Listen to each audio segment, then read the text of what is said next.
Halo semuanya, selamat pagi.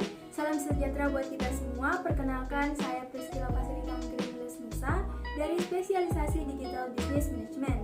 Dan di video kali ini saya akan menjelaskan mengenai penerapan manajemen operasional dari beberapa perusahaan. Penasaran dengan perusahaan yang akan saya analisis? Yuk simak video berikut ini. Yang pertama, PT Kimia Farma.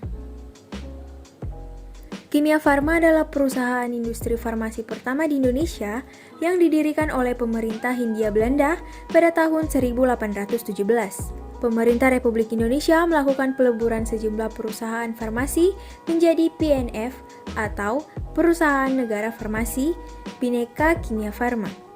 Kemudian, pada tanggal 16 Agustus 1971, bentuk badan hukum PNF diubah menjadi Perseroan Terbatas, sehingga nama perusahaan berubah menjadi PT Kimia Farma Persero.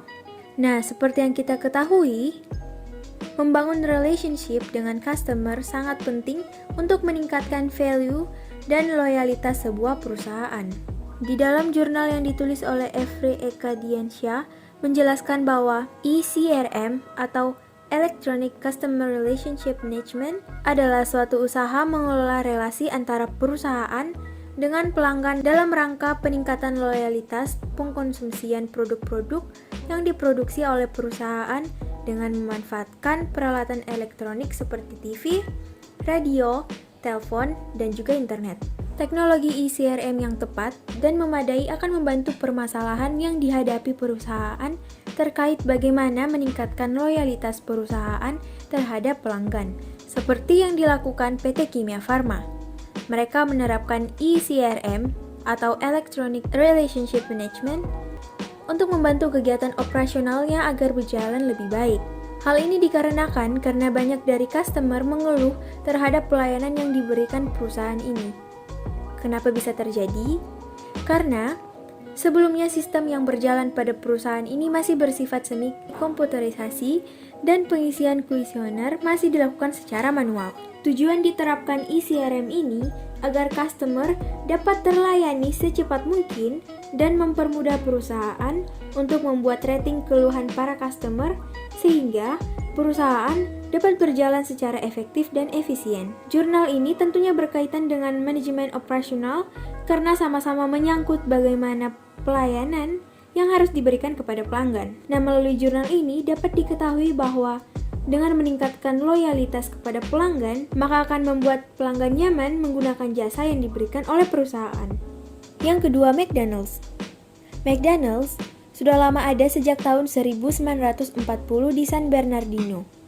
McDonald's bergerak di bidang industri fast food dan juga telah bertumbuh menjadi waralaba global raksasa. McDonald's menjadi salah satu jajanan merek ternama dan termahal di seluruh dunia. Karena banyaknya peminat, McDonald's juga membuka layanan drive-thru dan menaruh sebuah signage dengan tujuan menarik para pelanggan lebih banyak lagi serta mencapai komunikasi pemasaran. Seperti yang dikatakan oleh Naufan Nordeanto pada jurnalnya yang berjudul Signage McDonald's Drive-thru dalam Perspektif Sosial Budaya. Di sana dikatakan bahwa memasang salah satu media komunikasi visual yaitu signage bertanda drive-thru tujuannya agar menarik perhatian para pengendara di jalan.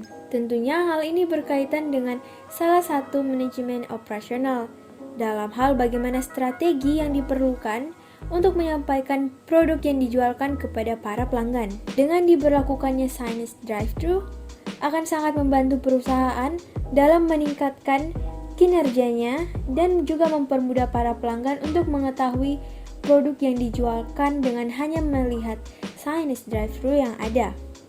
Sehingga mereka bisa tertarik dan membeli produk tanpa harus turun dari kendaraan mereka. Yang ketiga, PT Bank Sentral Asia atau biasa yang dikenal dengan BCA. BCA merupakan salah satu jenis bank swasta terbesar di Indonesia dan telah berdiri sejak tahun 1957. BCA berkomitmen untuk selalu memahami beragam kebutuhan dan memberi solusi finansial yang tepat demi tercapainya kepuasan optimal bagi nasabah. Berbagai pencapaian yang telah diraih BCA dari tahun ke tahun seperti Forbes List of the World Best Bank 2020 sampai 2021 dan masih banyak lainnya. Di masa sekarang, seperti yang kita ketahui, teknologi semakin berkembang dan semakin canggih.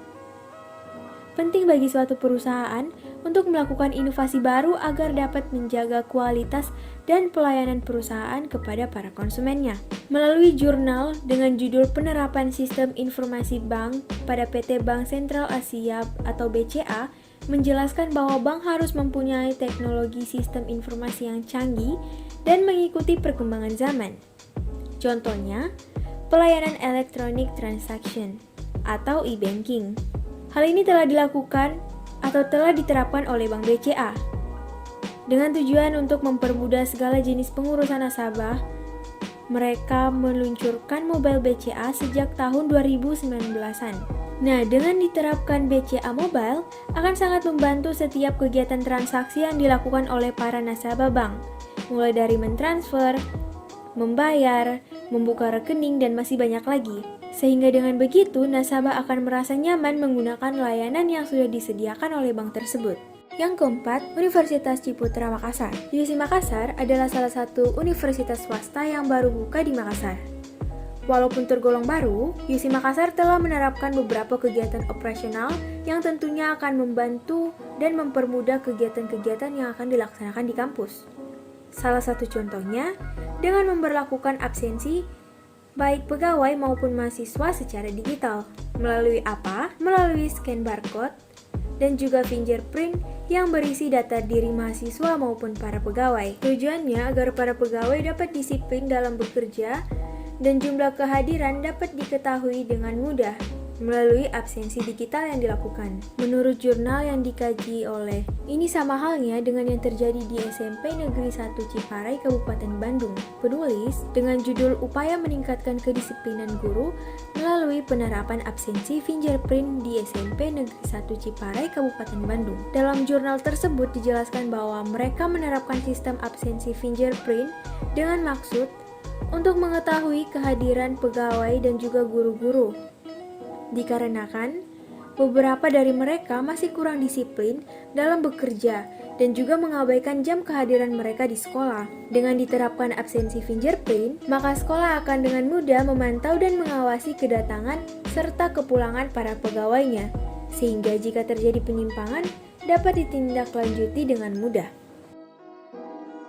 Yang kelima, PT Freeport. PT ini merupakan salah satu perusahaan tambang terkemuka di dunia. PT Freeport Indonesia melakukan eksplorasi, menambang, dan juga memproses biji yang mengandung tembaga, emas, dan juga perak di daerah dataran tinggi Kabupaten Mimika, Provinsi Papua, Indonesia. Kualitas dari sebuah perusahaan dapat dipengaruhi juga dari kinerja karyawannya. Untuk itu, perusahaan perlu melakukan evaluasi kinerja. Tujuan evaluasi kinerja adalah untuk memperbaiki atau meningkatkan kinerja organisasi melalui peningkatan kinerja dari SDM organisasi. Untuk meningkatkan kinerja perusahaan, PT Freeport menerapkan beberapa indikator penilaian saat melakukan evaluasi kinerja pada karyawannya. Masalah utama diterapkannya penilaian tersebut dikarenakan masih banyak karyawan yang kurang disiplin dalam bekerja. Masih banyak juga karyawan yang sering absen tanpa memberikan informasi terlebih dahulu. Dan juga kontribusi beberapa karyawan masih sangat minim. Dalam jurnal yang berjudul Pengaruh Kompensasi dan Kepuasan Kerja Terhadap Kinerja Karyawan PT Freeport Indonesia, berkaitan dengan manajemen operasional, karena sama-sama membahas tentang bagaimana kinerja sumber daya yang ada dapat membangun perusahaan lebih baik lagi. Dengan diterapkannya indikator penilaian meliputi sikap dan juga perilaku karyawan, maka itu akan membuat perusahaan jauh lebih baik dan akan membantu perusahaan untuk lebih bijak lagi dalam merekrut sumber daya yang melamar di perusahaan mereka. Selain itu, dengan diberlakukannya peningkatan kualitas karyawan, seperti dengan melakukan kompensasi yang terdiri dari pengetahuan, pendidikan, serta keterampilan karyawan, akan sangat membantu kegiatan operasional dari perusahaan tersebut. Yang keenam, PT MIDI Utama Indonesia. PT ini bergerak di bidang perdagangan umum yang meliputi bisnis di supermarket dan pasar mini. Bisnis utama perusahaan ini adalah retail produk konsumen melalui jaringan minimarket yang dikenal dengan nama Alfamidi dan juga Alfa Express. Minimarket ini mulai beroperasi secara komersial pada tahun 2007. Para karyawan yang ingin masuk bekerja harus melewati tahap training terlebih dahulu. Training ini diberlakukan karena masih ada karyawan, baik itu yang lama maupun yang baru, belum memenuhi kriteria penilaian tenaga kerja dari perusahaan ini. Jadi, dengan diberlakukan training terlebih dahulu, perusahaan mengharapkan kinerja dan keterampilan karyawan lebih meningkat setelah melewati proses training. Sama seperti yang dikatakan oleh Hayakudim melalui jurnal analisisnya yang berjudul Peran Pelatihan dengan Metode On-the-Job Training dan Metode Apprenticeship untuk meningkatkan kinerja karyawan pada perusahaan Labaik Chicken Kota Serang. Dalam jurnal tersebut, ditemukan masalah bahwa banyak dari karyawan yang belum menguasai pekerjaan di bidangnya, sehingga perlu dilakukan pelatihan terlebih dahulu. Jurnal ini tentunya sangat berhubungan dengan kegiatan operasional karena sama-sama melakukan kegiatan untuk meningkatkan kinerja dan keterampilan karyawan.